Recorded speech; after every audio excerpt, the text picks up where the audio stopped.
चलो दोस्तों, तो आज हम लोग स्टार्ट करें डेवऑप्स के नए सीरीज के साइड। और आज हम लोग बात करेंगे गिटहब के बारे में। तो दोस्तों मैं आपको बता दूं, ये जो गिटहब टॉपिक है बहुत ही इंपॉर्टेंट है डेवऑप्स प्रोफाइल के लिए।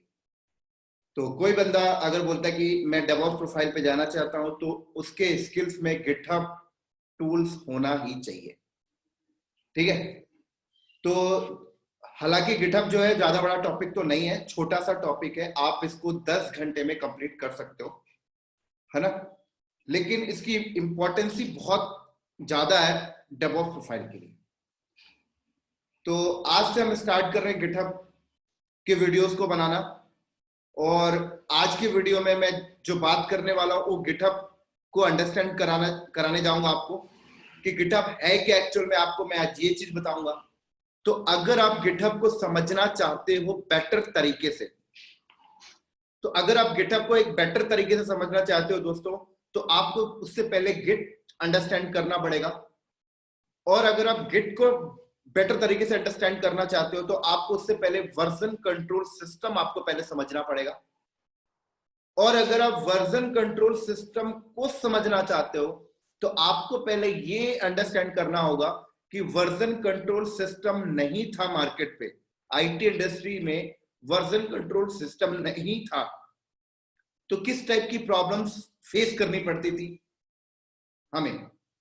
तो अगर आपको प्रॉब्लम्स समझ में आ गया तो फिर आप ये चीज बेटर तरीके से समझ जाओगे कि अच्छा ये प्रॉब्लम्स थी तो इस प्रॉब्लम को वर्जन कंट्रोल सिस्टम ने सॉल्व कर दिया। और अगर आपने वर्जन कंट्रोल सिस्टम को अंडरस्टैंड कर लिया तो फिर आप गिट को अंडरस्टैंड कर लोगे। और अगर आप गिट को अंडरस्टैंड कर लेते हो तो आपको गिटहब भी अंडरस्टैंड हो जाएगा बेटर तरीके से। और अगर आपको गिटहब अंडरस्टैंड हो गया तो फिर आप ये अंडरस्टैंड कर लोगे कि गिटहब को डेवऑप्स प्रोफाइल पे कहां ले जाकर फिट करते हैं। ये फिर आपको बेटर तरीके से अंडरस्टैंड हो जाएगा। सॉरी दोस्तों, एक कॉल आ गया था तो उसे मुझे पिक करना पड़ा। तो हम लोग बात कर रहे थे कि गिटहब अगर आप समझ गए तो फिर आपको डेवऑप्स में गिटहब को कहां पे ले जाकर फिट करते हैं वो आप अंडरस्टैंड कर जाओगे बेटर तरीके से। ठीक है। तो ऐसे ही हम लोग यहाँ पर आज के वीडियो में हम लोग ये डिस्कस करने वाले हैं कि वर्जन कंट्रोल सिस्टम नहीं था तो प्रॉब्लम्स क्या थी, किस टाइप से काम कर रहे थे हम उस टाइम पर, और वर्जन कंट्रोल सिस्टम के आने से क्या प्रॉब्लम सॉल्व हो गई। और फिर गिट को अंडरस्टैंड करेंगे, फिर गिटहब के यूज केस को समझेंगे और फिर गिटहब को डेवऑप्स में कहां पे ले जाकर फिट करते हैं आज उसके बारे में अंडरस्टैंड करेंगे। तो आज का वीडियो जो है वो पूरा का पूरा एक इंट्रोडक्शन के ऊपर है। आज हम लोग ऐसा कुछ प्रैक्टिकल जैसा कुछ भी आज डिस्कस नहीं करेंगे। नेक्स्ट वीडियो से गिटहब के ऊपर प्रैक्टिकल्स मिलेगा। तो ठीक है दोस्तों, स्टार्ट करते हैं फिर हम लोग डायग्राम के फॉर्मेट में इसको।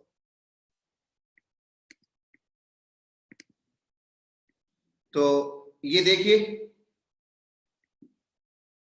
तो हम लोग यहाँ पर जो अंडरस्टैंड करेंगे, आज हम लोग अंडरस्टैंड करेंगे, मैं यहाँ पे लिख देता हूं जो भी हम लोग यहाँ पे डिस्कस करने जा रहे हैं। पहले हम लोग समझेंगे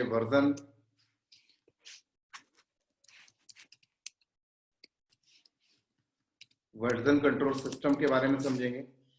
और एटलीस्ट थोड़ा सा छोटा है, मैं इसको बड़ा कर लेता हूँ, फॉन्ट को 14 में कर लेता हूँ।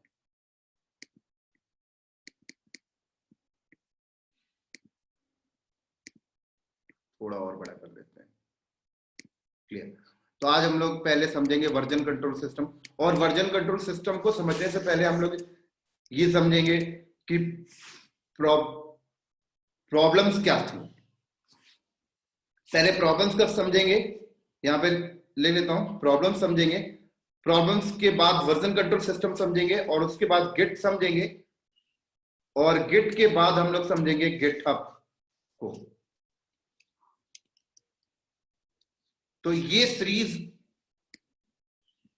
में हम पूरा का पूरा आज डिस्कस करने वाले हैं।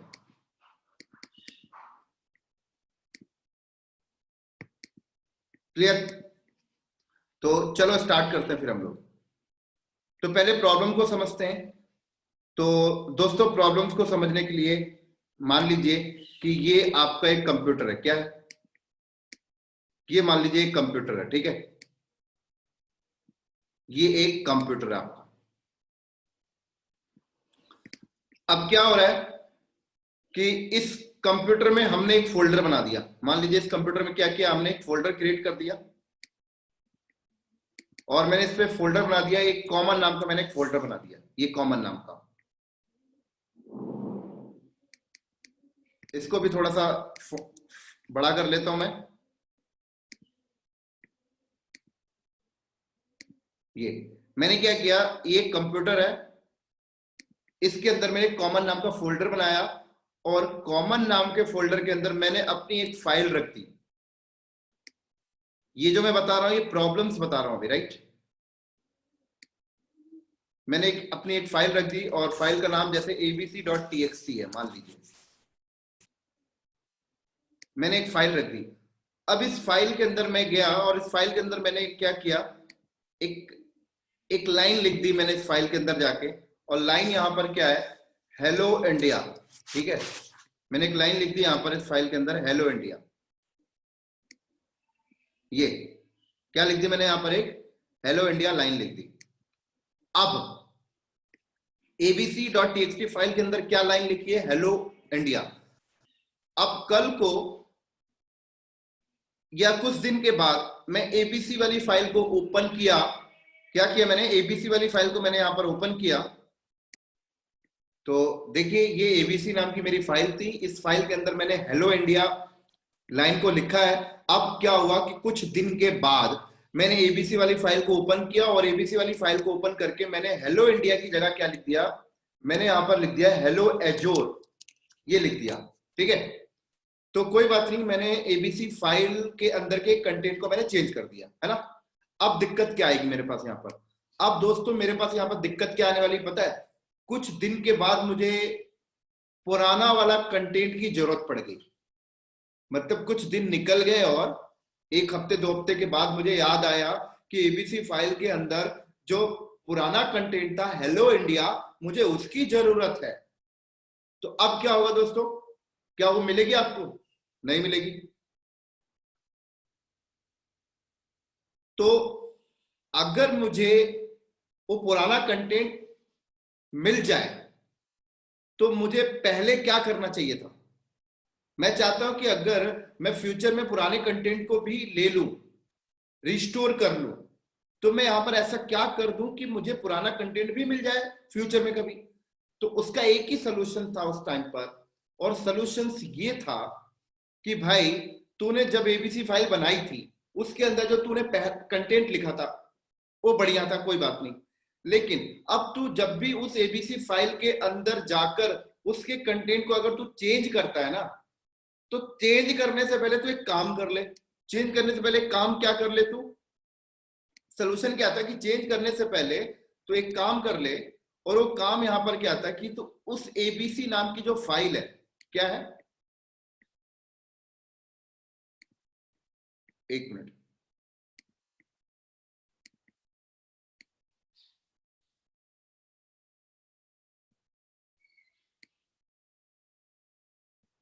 ये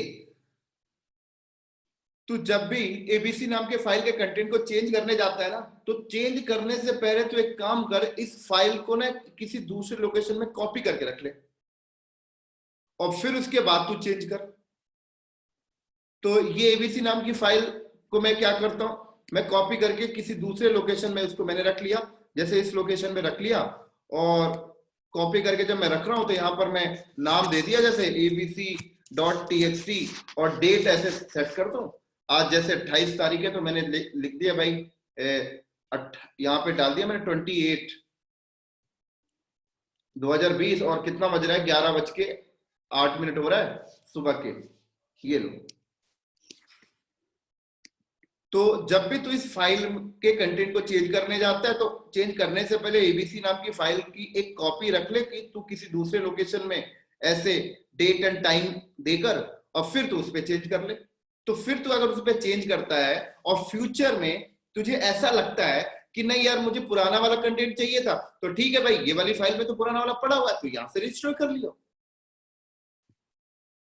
तो इस तरीके से अब कहा गया इस बंदे को कहा गया भाई तू जब भी इस फाइल पे कोई चेंजेस करने जाता है, जब भी इस फाइल पे कोई चेंजेस करने जाता है, तो तू चेंजेस करने से पहले उसकी यहाँ पर एक कॉपी कर ले, एक एक कॉपी रखते जा। तो वो क्या करेगा, नंबर ऑफ कॉपी यहाँ पर जब भी वो चेंज करने जाया करेगा, वो यहाँ पर दूसरी कॉपी बना लिया, वो चेंज करने गया वो तीसरी कॉपी बना लिया, वो चेंज करने गया चौथी कॉपी बना लिया, ऐसे उसने दूसरी कॉपी बना ली। यहाँ पर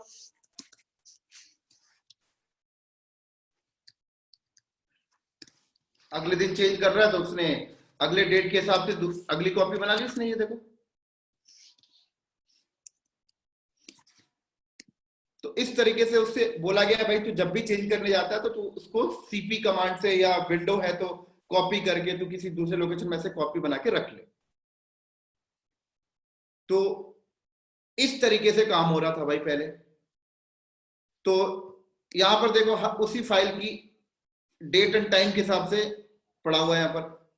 अब उसे याद आया कि यार मुझे उस डेट में जो चेंजेस किया था उससे पहले वाली फाइल चाहिए, तो यहाँ पे आके वो फाइल को रिस्टोर कर ले। तो अगर देखा जाए यहां पर एक सिंगल बंदा काम कर रहा है इस फाइल के ऊपर, ठीक है ना, इस फाइल के ऊपर एक सिंगल बंदा काम कर रहा है। देखो अगर ऐसा हो कि इस फाइल के ऊपर नंबर ऑफ बंदे काम करने लगे, बोला जाए तो 10 बंदे इस फाइल के ऊपर काम कर रहे हैं मान लीजिए, तो अब क्या होगा, अब 10 बंदे अगर इस फाइल के ऊपर काम करेंगे तो ये जो कॉपी वाला सिस्टम है ये तो बहुत सारे फाइल हो जाएंगे फिर यहाँ पर, बिल्कुल हो जाएंगे, कोई प्रॉब्लम नहीं। और एक चीज मैं आपको बता दूं, लिनक्स के ऊपर या विंडोज के ऊपर आप एक बार में एक ही फाइल एक ही जन ओपन कर सकता है। मतलब अगर मैं यहाँ पे 4 बंदे यहाँ पे लाके रख दूं, अब 4 बंदे सिस्टम के अंदर घुस के, पहला बंदा अगर इस फाइल को ओपन कर लिया तो दूसरा बंदा उस फाइल को ओपन करके कुछ एडिट करेगा तो उसे एडिट नहीं करने देगा, ठीक है। क्योंकि होता क्या है कि अगर एक बंदे ने इस फाइल को ओपन कर लिया, एक बार ये फाइल ओपन हो चुकी है, तो दूसरा बंदा जब उस फाइल को ओपन करता है तो लॉक मोड में चली जाती है। तो मैं इसका मतलब एक बार में एक ही बंदा एडिट करेगा इस फाइल को। तो लेकिन अब कहा गया कि इस फाइल पे 10 बंदे काम करेंगे, अब क्या करें, इस फाइल के ऊपर कहा गया 10 बंदे काम करेंगे। तो इस फाइल के ऊपर अगर 10 बंदे काम करेंगे, अब वो 10 बंदे ऐसे भी हो सकते हैं कि इस सिस्टम पे लोकल लॉगिन करके काम करें, या वो 10 बंदे ऐसे भी हो सकते हैं जो अपने सिस्टम पे बैठकर इस फाइल पर काम करें। तो मान लीजिए 10 बंदों का सिस्टम ही है, ये एक बंदा है, ये एक बंदा है, ये एक बंदे का सिस्टम है, ये अगले बंदे का सिस्टम है, ये अगले बंदे का सिस्टम है, ये 4 बंदे। अब 4 बंदे इस फाइल पे काम करना चाहते हैं, तो 4 बंदे अगर इस फाइल पे काम करना चाहते हैं तो 2 तरीका है, या तो 4 के 4 बंदों को बोलो कि यहाँ पर एसएसएच करके इसको, इस सिस्टम को एक्सेस कर लें, और एक्सेस करके क्या करें, उस फाइल को ओपन करें। तो 4 बंदे एक साथ उस फाइल को ओपन करेंगे और कुछ लाइन में चेंजेस करेंगे तो कॉम्प्लेक्सिटी आएगी, यहाँ पर कॉन्फ्लिक्ट का एरर आएगा।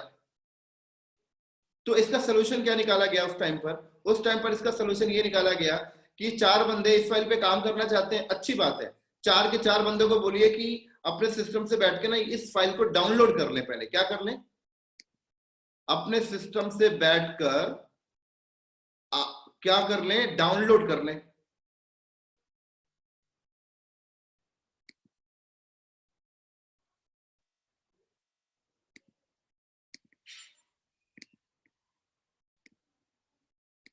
तो चारों के चारों बंदे क्या करेंगे, यहां पर इस फाइल को डाउनलोड कर रहे हैं।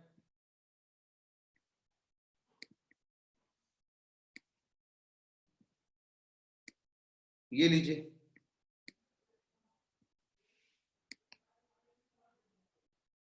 ध्यान से समझिएगा, ये प्रॉब्लम बता रहा हूं मैं। तो इस फाइल के ऊपर 4 बंदे काम करना चाहते हैं, तो 4 बंदों ने क्या किया, इस फाइल को अपने सिस्टम पे डाउनलोड करके रख लिया। अब उसके ऊपर वो काम कर रहे हैं, उस पर चेंजेस वेंजेस कर रहे हैं, ये चेंजेस कर रहे हैं, वो चेंजेस कर रहे हैं। तो मान लीजिए इस बंदे ने क्या किया, इस बंदे ने उस फाइल को डाउनलोड करके अपने सिस्टम पे लेके आ गया abc.txt। इस बंदे ने भी ऐसे ही कर लिया, इस बंदे ने भी अपने सिस्टम पे क्या किया, abc.txt को डाउनलोड कर लिया। इस बंदे ने भी क्या किया, abc.txt को अपने सिस्टम पे डाउनलोड कर लिया,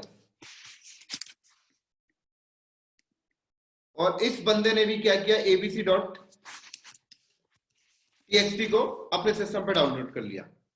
अब क्या हुआ, एबीसी इन्होंने डाउनलोड कर लिया, तो इन्होंने जब डाउनलोड किया होगा तो उन्हें लेटेस्ट वाली फाइल मिल गई होगी, ठीक है। अब वो डाउनलोड करके अब अपने सिस्टम पे उस फाइल के अंदर कंटेंट पे चेंजेस कर रहे हैं, है ना। अब मान लो वो लोग बार बार चेंजेस कर रहे हैं, बार बार चेंजेस कर रहे हैं, तो हो सकता है कि उसकी एक कॉपी वो लोग भी अपने लोकल सिस्टम पे कहीं पर रखते जाए, क्योंकि हो सकता है कि इनको चेंज करने के लिए बोला गया, अब ये बार बार चेंज कर रहे हैं, दिन भर में 50 बार चेंज कर रहे हैं, दिन भर में 50 बार चेंज कर रहे हैं, लेकिन मुझे फाइनल चेंजेस चाहिए। तो इन्होंने क्या किया, बार बार जो चेंज कर रहे हैं तो उसकी लोकल कॉपी उन्होंने लोग रख रहे हैं, और फाइनल चेंज होने के बाद मुझे बता देते हैं कि हमने डन कर लिया। ये भी चेंज करके ये भी बोला हमने डन कर लिया, हमने डन कर लिया, हमने डन कर लिया। अब ये चारों ने उस फाइल पे चेंज कर करके डन कर लिया। अब इनका अगला काम क्या आएगा कि भाई अपलोड कर दो, यहाँ पर अपलोड कर दो, यहाँ पर अपलोड कर दो। अब ये लोग अपने सिस्टम से अगर उस फाइल को अपलोड करते हैं, तो ये बंदा जब अपलोड करेगा तो फाइल का नाम एबीसी है, यहाँ पर भी एबीसी है, तो फाइल क्या होगी, ओवरराइट हो जाएगी, ओवरराइट हो जाएगी ना। या तो फिर मैं ऐसा करूं कि इनको बोलूं भाई तू अपलोड करने से पहले ना इस फाइल का नाम तू चेंज कर देना, आगे कुछ डेट या टाइम या अपना नाम या अपने सिस्टम का होस्ट नेम लगाकर या अपने सिस्टम का आईपी एड्रेस लगाकर तू अपलोड करना, तो कॉमन नाम के फोल्डर के अंदर एक अलग फाइल बन जाएगी। इसको भी मैंने बोला ऐसे ही कि तू भी चेंज कर दियो नाम या होस्ट नेम कुछ, और अपलोड करिए तो तेरा अलग आ जाएगा, तेरा अलग आ जाएगा, तेरा अलग आ जाएगा। अगर मैं इनको ऐसा नहीं बोलता तो सब लोग abc.txt को ही अपलोड करते थे, ओवरराइट हो जाती यहाँ पर। तो इस तरीके से मैंने इनको बोला कि भाई अपलोड कर दियो, तो ये लोग अपलोड कर दिए। अब ये 4 फाइल मेरे पास आ गई, देखिए चारों फाइल। अब मैं क्या करूंगा, अब चारों फाइल को मैं ओपन करके देखता कि भाई आपने क्या चेंज किया, आपने क्या चेंज किया, आपने क्या चेंज किया, और किसके चेंजेस को मुझे रखना, किसके चेंजेस को मुझे नहीं रखना। एक बंदा यहाँ पे बैठा के रख दूं, वो पूरा कॉन्फ्लिक्ट को मेजर कर करके फिल्टर कर लेगा।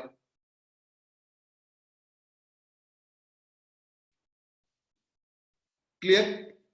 तो देखिए अगर एक ही फाइल के ऊपर नंबर ऑफ, अभी यहाँ पर 4 बंदे हैं, अगर यहाँ पर 40 बंदे हो तो 40 बंदे अगर एक ही फाइल के ऊपर काम करें और अपलोड करें अपने डेट और टाइम और अपनी आइडेंटिटी के हिसाब से भी अपलोड करें, तो उनकी फाइल जब यहाँ पे आएगी, उनकी फाइल को ओपन करना, उनकी फाइल को ओपन करके कॉन्फ्लिक्ट को मेजर करना, चेक करना, उसके बाद फाइनल में कंटेंट को निकालकर फिर मैं यहाँ पर उसका एक अलग कॉपी रखूं। तो देखें यहाँ पर मैनुअल अगर आप ये काम करें तो कितना बड़ा टास्क हो जाएगा। और जिस कंपनी में सॉफ्टवेयर डेवलपमेंट होता है ना दोस्तों, जिस कंपनी में सॉफ्टवेयर डेवलपमेंट होता है, मान लो ये एक डेवलपमेंट इस सॉफ्टवेयर बनाने वाली एक सोर्स कोड फाइल है मान लीजिए, जहां पे कोडिंग हो रही है, तो उस फाइल के ऊपर बहुत सारे लोग कोडिंग कर रहे हैं। देखिए तो अगर ये अपना कोड अपलोड करे, अपना कोड अपलोड करे, या अपना कोड अपलोड करे, या अपना कोड अपलोड करे, तो कॉम्प्लेक्सिटी देखिए कितना आ जाएगा। यहाँ पर एक बहुत बड़ी टीम बैठा के रखनी पड़ेगी हमें, जो बेटर तरीके से मैनेज करेगा भाई, वो चेक करेगा भाई इसके एंड से फाइल आई कि नहीं आई, इसके एंड से फाइल आई कि नहीं आई, इसके एंड से फाइल आई कि नहीं आई, इसके एंड से फाइल आई कि नहीं आई, पूरा कोऑर्डिनेशन करेगा। मान लो फाइल अपलोड करने में कुछ दिक्कत आ गई तो दिक्कत आएगा, फिर ये सबकी फाइल को कलेक्ट करके एक टीम को बैठाकर उस सारी फाइल को ओपन करके कॉन्फ्लिक्ट चेक करेगा, भाई इसने क्या चेंज करके डाला, इसने क्या चेंज करके अपलोड किया, इसने क्या चेंज करके अपलोड किया, इसने क्या चेंज करके अपलोड किया, फिर किसके चेंजेस को रखना है, किसके चेंजेस को नहीं रखना, उसको फिल्टर करना, फिल्टर करके फाइनल एक फाइल निकालना है, फिर उस फाइनल फाइल को मुझे इसके साथ यहाँ पे अपडेट करना है, यहाँ पे अपडेट करूंगा तो फिर मैं उसकी एक कॉपी अपने पास रखूंगा, क्योंकि फाइनल वाली सोर्स कोड फाइल कंप्लीट हो जाएगी तभी मैं उसको कंपाइल करूंगा। जब मैं उसको कंपाइल करूंगा फिर उसके बाद वो सॉफ्टवेयर बनेगा, जब वो सॉफ्टवेयर बनेगा तब उसकी सोर्स सॉफ्टवेयर की क्वालिटी टेस्ट होगा, फिर क्वालिटी टेस्ट होगा तभी उसको मैं प्रोडक्शन में डालूंगा, तभी वो फिर वो मार्केट में बिकेगा। तो बैकएंड वाला काम जो डेवलपर्स बैठ के जो सोर्स कोड लिख रहे हैं, राइट कर रहे हैं, ये बैकएंड वाला काम देखा जाए अगर आप मैनुअल करें तो कितनी बड़ी प्रॉब्लम आ रही है यहाँ पर, बहुत बड़ी प्रॉब्लम आ रही है। एक बहुत बड़ी टीम आपको बैठा के रखनी पड़ती है और पता नहीं बहुत ज्यादा टाइम टेकिंग भी लग रहा है। तो ये था प्रॉब्लम यहाँ पर क्या था, सब कुछ मैनुअल हो रहा है और मैनुअल में क्या हो रहा है, टाइम लग रहा है, ये प्रॉब्लम था। तो इस प्रॉब्लम्स को सॉल्व करने के लिए मार्केट में वर्जन कंट्रोल सिस्टम आया। अब वर्जन कंट्रोल सिस्टम पे क्या था, वर्जन कंट्रोल सिस्टम में क्या था कि ये कंप्यूटर है, अब इस कंप्यूटर के ऊपर मैंने वर्जन कंट्रोल सिस्टम कॉन्फ़िगर कर दिया, और जब मैंने इस कंप्यूटर के ऊपर वर्जन कंट्रोल सिस्टम अगर मैंने इस कंप्यूटर के ऊपर कॉन्फ़िगर कर दिया, तो जब मैं इसके ऊपर वर्जन कंट्रोल सिस्टम कॉन्फ़िगर कर दिया तो ये वर्जन कंट्रोल सर्वर बन गया। अब जब ये वर्जन कंट्रोल सर्वर बन गया ना, तो ये लोग जब अपनी फाइल को अपलोड करते हैं, यहाँ पर जब ये अपनी फाइल को यहाँ पर अपलोड कर रहे हैं ना, तो यहाँ पर उसके उस जो फाइल इनके एंड से आ रही है उसकी वर्जनिंग ऑटोमेटिक हो रही है। ऑटोमेटिक का मतलब ये फाइल को अभी 11:05 में अपलोड किया, ठीक है, तो फाइल जब यहाँ पे आएगी ना तो वो ऑटोमेटिक टाइम सब कुछ अपने आप ले लेगी। फिर उसने 11:10 में फिर अपलोड किया, अपने आप अगली कॉपी बन जाएगी उसकी। ये 11:12 में फिर अपलोड करता, फिर उसके बाद अपनी आप कॉपी बन जाएगी। मतलब जब ये लोग अपलोड करते हैं तो बैकएंड में जो यहाँ पर मैं टीम बैठा के रख रहा था ना, कि भाई टीम बैठा के रख दिया कि भाई इसको बोल दो, इसको बोलो कि भाई अपलोड करने से पहले ये लास्ट में क्या कर दे, डेट टाइम लगा दे। डेट टाइम लगाता था, फिर फाइल आती थी। अब वर्जन कंट्रोल जब सर्वर मैंने बना दिया तो मैंने बोला तू एबीसी वाली फाइल को ही अपलोड कर, तू कुछ एंड में मत लगा। तो एबीसी वाली फाइल जब अपलोड करता है तो यहाँ पर ओवरराइट नहीं होता है, यहाँ पर ओवरराइट नहीं होगा। यहाँ पर क्या होगा, इसकी फाइल आएगी, यहाँ पर स्टोर हो जाएगी। अभी 11:10 में फिर अपलोड करेगा, फिर आएगी, दूसरी कॉपी बन जाएगी, तीसरी कॉपी, चौथी कॉपी, तो अपने आप कॉपी बन रही है नीचे यहाँ पर। और जो कॉपी बनेगी वो टाइम के हिसाब से बन जाएगी पूरी, भाई इस टाइम पे उसने अपलोड मारा है। तो देखा जाए वर्जन बोले अपने आप मेंटेन हो रहे हैं, यहाँ पर फाइलों के वर्जन अपने आप मेंटेन हो रहे हैं, तो ऑटोमेटिक हो गई। अब यहाँ पर देखो, किसी बंदे को बैठा के आपको नहीं रखना कि तू भाई चेक करते जा, ऐसा कुछ नहीं है। अब ये बंदा अपलोड मारता है, ये बंदा जब अपलोड करता है 1:02 में, तो ये फाइल अपलोड किया, वही फाइल यहाँ पे आएगी, ओवरराइट नहीं हुई, नीचे आगे भाई 1:02 में एबीसी नाम की फाइल abc.txt और टाइम आगे रहेगा। और ऐसा भी सेटिंग कर सकते हैं कि ये यूजर ने करा है, बात खत्म। तो देखिए यहाँ पर वर्जन क्या हो रहा, अपने आप मेंटेन हो रहा। इसी के साथ साथ वर्जन, अब ये जो सिस्टम है, अब ये लोग अपने सिस्टम पे भी जब उस abc.txt पे जब वो एडिट करते होंगे, चेंजेस करते होंगे कंटेंट को, तो पता लगता है कि दिन भर में 50 बार वो लोग चेंजेस कर रहे हैं। तो 50 बार चेंजेस कर रहे हैं, 50 बार चेंज करके वो अपलोड कर रहे हैं, तो यहाँ पे नंबर ऑफ फाइलें हो जाती हैं, हो जाएंगी बिल्कुल। तो वर्जन कंट्रोल सिस्टम में ऐसा है कि भाई मैं इनको बोलूं कि तुम लोग ना एक वर्जन कंट्रोल सर्वर अपने ही लैपटॉप में एक बना लो, इसको बोलूं तो अपना वर्जन कंट्रोल सर्वर अपने ही लैपटॉप को एक बार बना ले, ये भी अपने लैपटॉप में बना लेगा, ये भी अपने लैपटॉप में बना लेगा। तो मैंने इनको बोला कि जो आप लोग दिन भर चेंजेस करते हो ना, दिन भर चेंजेस जो आप करते हो, तो उसकी एक कॉपी आपको रखने की जरूरत नहीं है, आपके सिस्टम में ही वर्जन कंट्रोल सिस्टम कॉन्फ़िगर है। आप लोग ये अगर कमिट करते जाएंगे, बोले तो सेव करते जाओगे, तो उसकी एक कॉपी अपने आप बनती जाएगी। तो ये लोग क्या बोलते, यार ये तो बहुत बढ़िया हो गया। हम लोग अपनी सिस्टम पे जब उस फाइल के कंटेंट में चेंजेस कर रहे थे, तो चेंज करने से पहले हमें अपने सिस्टम पे लोकल में किसी लोकेशन में उसकी एक कॉपी करनी पड़ती थी सीपी कमांड से। और अगर हमने दिन भर में 50 बार कोई चेंजेस करते हैं तो हम लोग को 50 बार उसकी मैनुअल कॉपी रखनी पड़ती थी। तो मैंने बोला अब आपको वो काम भी नहीं करना, आप अपने सिस्टम पर ही वर्जन कंट्रोल सिस्टम कॉन्फ़िगर कर ले, बात खत्म। आप जैसी सेव करेंगे उसकी कॉपी अपने आप बन जाएगी, जैसी फाइल में चेंज करके उसको सेव करेंगे उसकी कॉपी अपने आप बन जाएगी, तो इन लोग को भी मजा आने लगा, इनके पास भी वर्जन कंट्रोल सिस्टम हो गया, इनके सिस्टम में वर्जन कंट्रोल सिस्टम हो गया, इनके सिस्टम में भी हो गया, इनके सिस्टम में भी हो गया। तो ये लोग अपना दिन भर में जो चेंजेस करते हैं तो उनका भी वर्जन मेंटेन हो रहा है। और फाइनल जब चेंज कर लें तो मैंने बोला यार फाइनल चेंजेस वाली कॉपी मुझे दे दीजिएगा, मैं अब एक सेंट्रलाइज लगा के रखा हूं यहाँ पर। क्योंकि फर्दर जो मैं एक्शन लूंगा वो सेंट्रलाइज से ही लूंगा ना, क्योंकि ये तो डेवलपर्स हैं, ये सारे डेवलपर्स उसी कोड के लिए काम कर रहे हैं, उसी सॉफ्टवेयर बनाने के लिए काम कर रहे हैं, उसी सॉफ्टवेयर के लिए कोड लिख रहे हैं। तो इससे भी मैंने सोर्स कोड लिखवाया, इससे भी लिखवाया, इससे भी लिखवाया, इससे भी लिखवाया। अब सबका कलेक्ट करके मैंने सेंट्रलाइज लेके आ गया। अब मैं फर्दर आगे कंपाइल करूंगा और आगे नेक्स्ट करूंगा। तो यहां पर नोटिस करें, यहां पर वर्जन कंट्रोल सिस्टम के आने से क्या फायदा हुआ। वर्जन कंट्रोल सिस्टम के आने से डेवलपर यहां पर एक फाइल पे अगर 50 बार चेंज कर रहा है तो 50 बार चेंज करने से पहले उस फाइल को की एक कॉपी सीपी कमांड से एक कॉपी किसी लोकेशन में रखता था, 50 बार कॉपी रखता था। लेकिन अब जब वो वर्जन कंट्रोल सिस्टम यहाँ पे बना लेता है तो उसे ऐसा मैनुअल कॉपी करने वाला टेंशन खत्म। अगर उस फाइल के अंदर चेंज करके जैसे सेव करता है ऑटोमेटिक एक कॉपी बन जाएगी, जैसे चेंज करके सेव करता है ऑटोमेटिक कॉपी बन जाएगी। अगर बंदे ने 50 बार उसके फाइल के अंदर गया, उसके अंदर चेंज करके सेव किया तो 50 की 50 कॉपी अपने आप बन रही है। तो उसको अगर याद आता है यार 20 नंबर वाली कॉपी मुझे चाहिए, तो अपने आप मेंटेन हो रहा है, वो वहां से निकाल सकता है। तो सब कुछ ऑटोमेटिक होने लगी, तो टाइम बच गया यहां पर देखिए। और सेंटर यहां पर हमने लगा लिया, यहां पर भी टाइम बच गया। तो देखिए कितना टाइम बच गया वर्जन कंट्रोल सिस्टम के आने से। तो जब वर्जन कंट्रोल सिस्टम आ गया तो अब डेवलपर लोग क्या करते हैं, अब हमें एक सॉफ्टवेयर बनाना है, तो सॉफ्टवेयर बनाने के लिए कोडिंग करनी है। तो कोडिंग की मेन फाइल यहाँ पे रख दी गई है ना। अब कोडिंग की मेन फाइल यहाँ पे रख दी गई। अब डेवलपर को बोला भाई मान लीजिए मैं वीएलसी बना रहा हूँ, ठीक है, मान लो मैं वीएलसी बनाने के प्लान में हूँ। तो अब मैंने क्या किया, वीएलसी बनाने जा रहा हूँ ना, तो मैंने बोला भाई जो वीएलसी सॉफ्टवेयर बनाऊंगा वो वीएलसी सॉफ्टवेयर तो मैं मैक के लिए भी बनाना चाहता हूँ, लिनक्स के लिए भी, विंडोज के लिए भी और एक्सपी के लिए भी, ठीक है ना। तो मैंने बोला कि भाई ये मेन सोर्स कोड फाइल है, इसको आप लोग पहले अपना डाउनलोड कर लो। इस डेवलपर को बोला कि आप जो कोडिंग करेंगे वो मैक के लिए करिए, आप जो कोडिंग करिए वो एक्सपी के लिए करिए, आप जो कोडिंग करिए विंडो 10 के लिए करिए, आप जो कोडिंग करिए वो यूनिक्स के लिए करिए। बस सारे लोग वीएलसी बना रहे हैं, वीएलसी सॉफ्टवेयर ही बना रहे हैं। अब ये लोग अपना लग गए यहाँ पे सोर्स कोड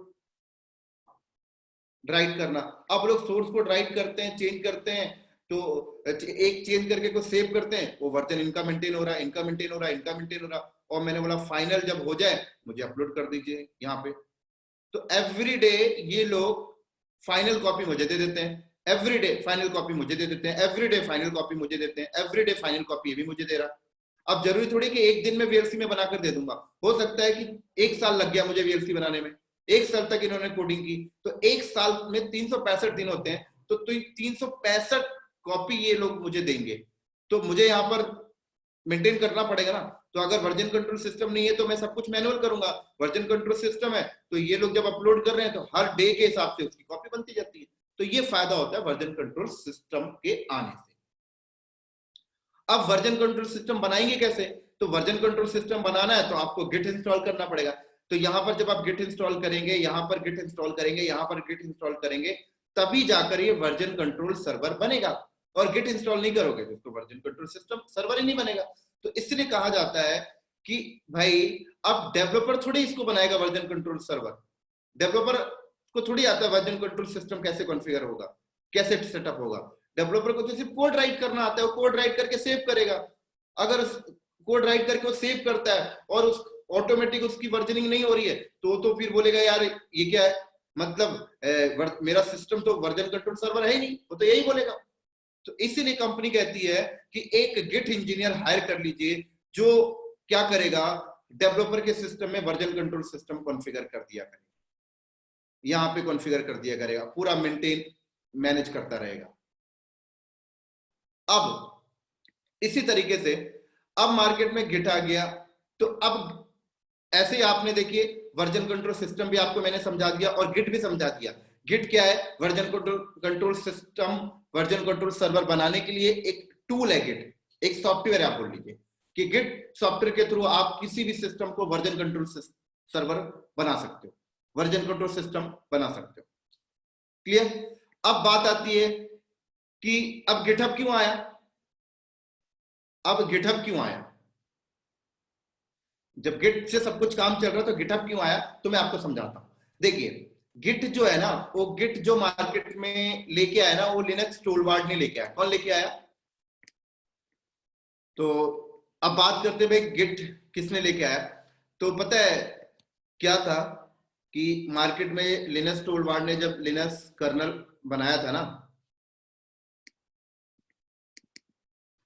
1991 में 1991 में लिनस टोरवाल्ड्स ने जब क्या बनाया था, लिनक्स कर्नल बनाया था, ठीक है ना।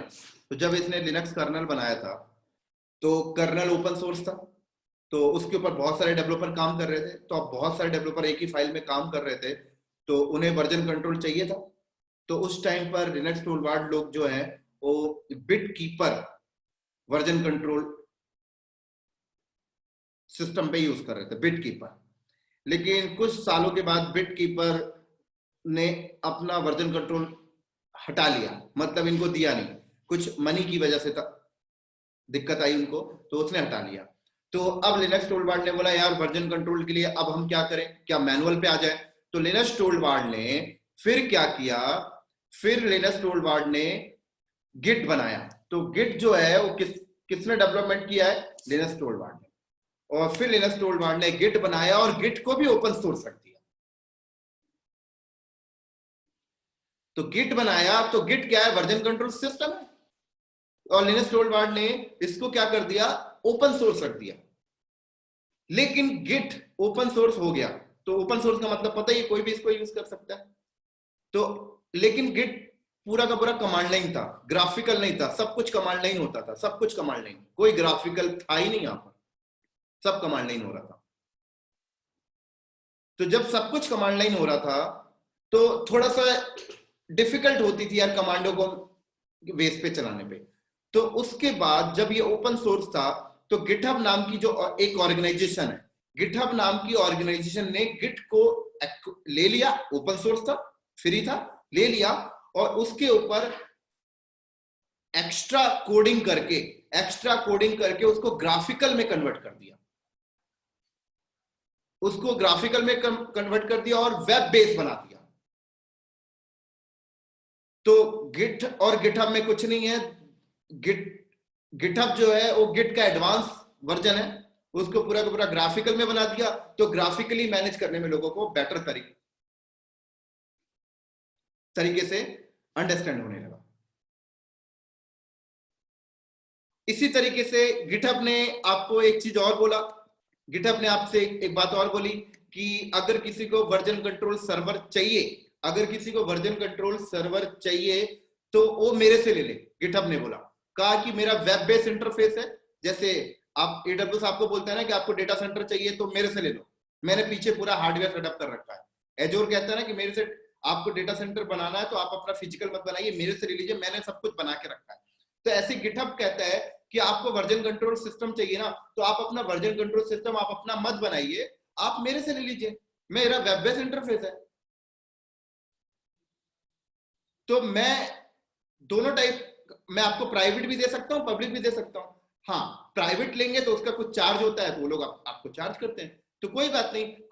कुछ कंपनियां हैं जिसको वर्जन कंट्रोल सिस्टम खुद नहीं बनाना, मैनुअल नहीं बनाना, version control system, version control server manual नहीं बनाना, तो वो गिटहब के पास चला जाए, गिटहब में जाके अकाउंट क्रिएट कर ले और वहां पे उनसे ले ले भाई।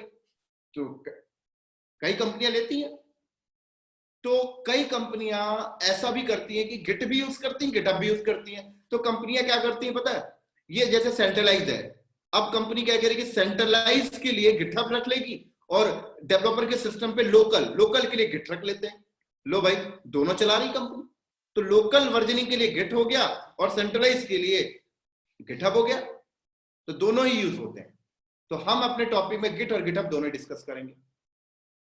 अब इसी तरीके से कई बंदों को एक डाउट होता है, सर ये वर्जन कंट्रोल सिस्टम में गिट और गिटहब के अलावा और भी बहुत सारे हैं, बिट बकेट है, एसवीएन है, और भी नंबर ऑफ है, सर उनमें और गिट और गिटहब में क्या डिफरेंशिएट है, मार्केट में गिट और गिटहब ज्यादा क्यों यूज होते हैं, अदर क्यों नहीं यूज हो रहे हैं। तो मैं आपको बता दूं, गिट जो है ना, ये distributed version control server system, एक प्रकार से डिस्ट्रीब्यूटेड का मतलब क्या हुआ कि डेवलपर अपने लैपटॉप में भी बना रहा है, ये भी अपने लैपटॉप में बना रहा है, ये भी अपने लैपटॉप में, ये भी अपने लैपटॉप में, और सेंट्रलाइज भी। लेकिन अगर आप अदर वर्जन कंट्रोल सिस्टम की बात करें ना, वो सिर्फ आपको सेंट्रलाइज की फैसिलिटी प्रोवाइड करते हैं। मतलब वो लोग क्या करते हैं, कहते हैं कि हमारा वेब बेस्ड इंटरफेस है, आप हमारा वेब बेस्ड इंटरफेस में जाकर वो चीजें ले लीजिए, और हम लोकल में ऐसा कुछ नहीं देते हैं। तो यहाँ का डेवलपर अपना कोड राइट करेगा तो वो तभी यहाँ पे पुश कर सकता है जब वो इसके साथ कनेक्टेड हो। ये अपना लोकल कुछ मेंटेन नहीं कर पा रहा, लोकल वर्जन वो मेंटेन ही नहीं कर सकता, वो लोकल वही वो उसे सीपी कमांड से ही कॉपी करनी पड़ेगी। अदर की बात करो तो मैं, लेकिन गिट क्या है, गिट एक डिस्ट्रीब्यूटेड टाइप से, गिट में क्या बोलता है भाई यहाँ भी कर लीजिए, यहाँ भी कर लीजिए, यहाँ भी कर लीजिए, तो आप देखिए डिस्ट्रीब्यूटेड हो गया। तो इसीलिए मार्केट में गिट ज्यादा यूज होता है। और गिटहब क्या है, उसका एडवांस वर्जन है, वेब बेस है, ग्राफिकल प्रोवाइड कर रहा और सेंट्रलाइज रेपो आपको दे रहा है। तो ये आपके सामने एक मैंने छोटा सा एग्जांपल दिया, इसी के साथ साथ थोड़ा सा आपको, तो अब क्या होगा देखिए, हमने सेंट्रलाइज के लिए गिटहब ले लिया। एक नया डायग्राम ले लेता हूं ये चीज आगे अंडरस्टैंड करने के लिए।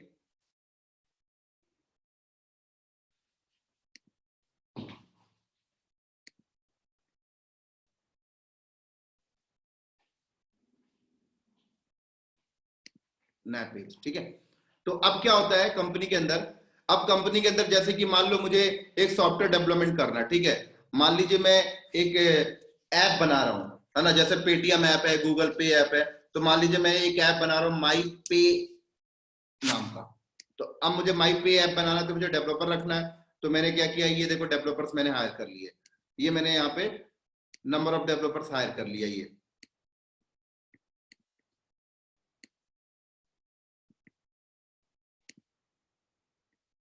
ये देखिए मैंने नंबर ऑफ डेवलपर्स क्या किया, हायर कर लिया।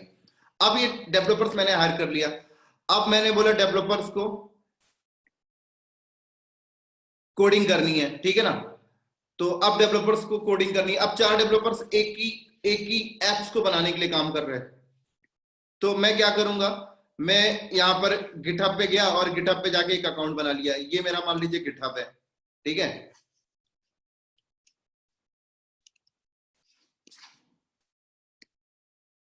ये गिटहब है, गिटहब में गया, मैंने एक अकाउंट बनाया, और अकाउंट बनाकर माई पे एप्स बनाने के लिए जो फाइल थी, मतलब किसी फाइल पे कोडिंग कर रहा है, वो मेन फाइल मैंने यहाँ पे अपलोड कर दी, माई पे डॉट जावा, मान लो ऐसे मैंने यहाँ पे अपलोड कर दी, ठीक है ना। अब मैं क्या करूंगा,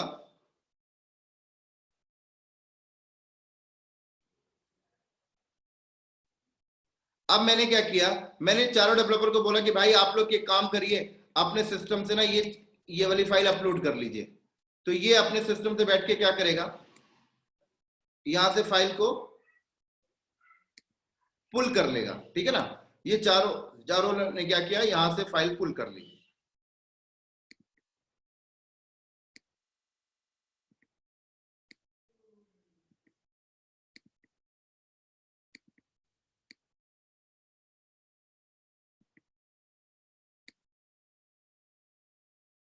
तो मैंने क्या बोला, भाई आप लोग पुल कर लो। तो ये चार क्या करते हैं, ये फाइल को पुल कर लिए। अब वो लोग क्या कर रहे हैं, कोडिंग करना स्टार्ट कर दिया, यहाँ पर कोडिंग कर रहे हैं, ये अपना कोडिंग कर रहा है, ये अपना कोडिंग, ये अपना कोडिंग, ये अपना कोडिंग। अब ये दिन भर में 50 बार चेंज करते हैं। तो अब इनको वर्जन मेंटेन करना है ना, तो अब इनके सिस्टम में वर्जन मेंटेन करना है, तो गिट इंस्टॉल करना पड़ेगा, ठीक है ना। और गिट इंस्टॉल करना, चारों के सिस्टम में गिट इंस्टॉल करना, और गिटहब में जाके अकाउंट बनाना, और इनको अपलोड करने का राइट्स देना। तो ये सब कौन देखेगा, तो ये सब देखने के लिए कंपनी बोलती है गिट और गिटहब इंजीनियर लेके आइए जो ये काम करेगा, ठीक है। तो अब गिट और गिटहब इंजीनियर हमने लेके आ गया, तो वो इन सबके सिस्टम में गिट इंस्टॉल करेगा, ठीक है। और गिट इंस्टॉल करके डेवलपर को बता देगा भाई कि ये फलाना नाम के फोल्डर पे हमने वर्जनिंग इनेबल किया है, तो आप जो भी कोडिंग कर रहे हैं फाइल को इस फोल्डर पे रखकर करें, ऐसे हमने बता दिया। फिर हमने बोला कि भाई आप इस तरह से अपलोड कर लीजिएगा, इस तरीके से यहाँ से पुल कर लीजिएगा, और जब दिन भर आपका कोडिंग हो जाए तो फाइनल लास्ट वाला चेंजेस जो आपको लगे कि आप ओके है, तो उसको आप गिटहब में अपलोड कर दीजिएगा। बोले तो पुश कर दीजिएगा। तो ये यहाँ पर पुश कर रहा है तो राइट्स देनी पड़ेगी गिटहब में जाके, भाई तू पुश कर पाए, इसको भी देना पड़ेगा। कभी पुश करते टाइम कुछ दिक्कत आ गया तो ये सारी दिक्कतें कौन झेलेगा, कौन इसके लिए काम बोले तो मेंटेन करेगा, वो गिटहब और गिट इंजीनियर ये काम देख रहा होगा पूरा का पूरा सिस्टमैटिक। और तो इस तरीके से हम डेवलपर से कोड लिखवा कर अपना गिटहब में कलेक्ट कर लेते हैं। अब कलेक्ट करने के बाद अगला स्टेप होता है, तो जब तक कलेक्ट हो जाएगा, तो कलेक्ट होने के बाद फिर हम अगला स्टेप क्या करेंगे, फिर हम अगला स्टेप अपना जाएंगे, उसको अपना CI/CD के साथ पाइपलाइन पे ले जाके ऐड कर देंगे। तो इधर हमारा पाइपलाइन चल रहा होगा, मान लीजिए हमारा पाइपलाइन इधर चल रहा है, CI/CD पाइपलाइन हमारा चल रहा है, तो पाइपलाइन में ले जाके हमने इसको ऐड कर दिया।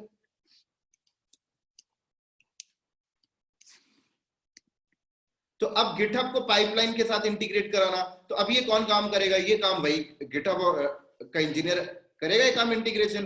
और जब पाइपलाइन के साथ इंटीग्रेट हो जाएगा तो फिर कंपाइलिंग होगी, कंपाइलिंग के बाद फिर हमारा ये यहाँ पर स्टेजिंग एनवायरनमेंट होगा। स्टेजिंग एनवायरनमेंट में हमने उसको इंस्टॉल करके उसकी क्वालिटी टेस्ट करेंगे, और क्वालिटी टेस्ट जब हमारा डन हो जाएगा, ये हमारा स्टेजिंग एनवायरनमेंट हो गया मान लो।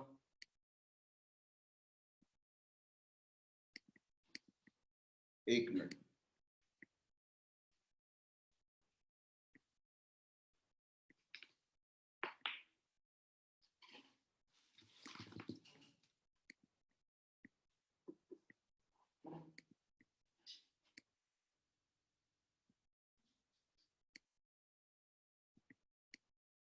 ये हमारा स्टेजिंग एनवायरनमेंट हो गया, ठीक है ना, ये हमारा स्टेजिंग हो गया।